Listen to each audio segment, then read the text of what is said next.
The world ended not with a bang, but a moan, a slow, creeping death that turned neighbours into monsters. I became a scavenger in the ruins of civilization.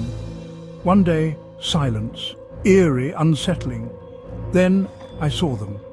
A horde, miles wide, shambling towards New Hope, the survivor camp. Panic choked me. I had to warn them. But even as I ran, a thought flickered. Days ago, a stray zombie drawn to my music. Could I? No. Crazy. Yet, what choice did I have? My old guitar became my weapon. A high note, piercing, sent a lone zombie staggering back. Hope flared. But the horde? Could I control that tide? Days turned into weeks. Trial and error. Low, rumbling notes seemed to attract them. Sharp, discordant sounds repelled. I learned their language. Or rather, they learned mine. It wasn't perfect.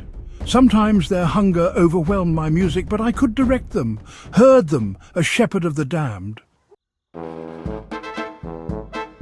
New Hope was getting closer, too close. The ever-present thrum of the horde echoed in my ears. I had to act. I stood before the advancing horde, guitar in hand, a lone figure facing an army of death. A deep breath, and then I played. The music, a mournful dirge, flowed from the strings. The zombies at the front hesitated, swayed. The ripples spread, a wave of confusion through the undead sea. It was a slow, agonizing journey, leading the horde away from New Hope, guiding them with sound. My fingers bled, my voice grew hoarse, but I couldn't stop. The landscape became my orchestra pit. Canyons amplified the music, forests swallowed the sound. I learned to use the terrain, manipulating the horde's movements, but they were always there, a constant pressing threat.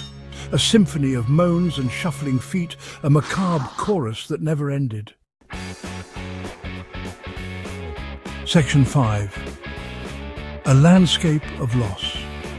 We moved through ghost towns, past decaying reminders of the world that was. Each empty street, each abandoned house, a hammer blow to my soul. I wasn't leading them just away from New Hope. I was leading them away from everything I'd ever known, everything I'd lost. The world was a graveyard, and I was its caretaker. Sometimes, in the silence between the notes, I would hear echoes of laughter, snippets of conversations, ghosts of memories. Then the music would start again and the ghosts would fade. The responsibility was crushing. Thousands of lives rested on my ability to control the horde. One wrong note, one moment of hesitation, and it would be over. Sleep was a luxury I couldn't afford. Exhaustion gnawed at me, blurring the edges of my vision. But the music had to continue, for them, for me. How long could I keep this up? How long could I shoulder the burden of this symphony of the damned? There were close calls. Times when the hunger in their eyes overwhelmed the music.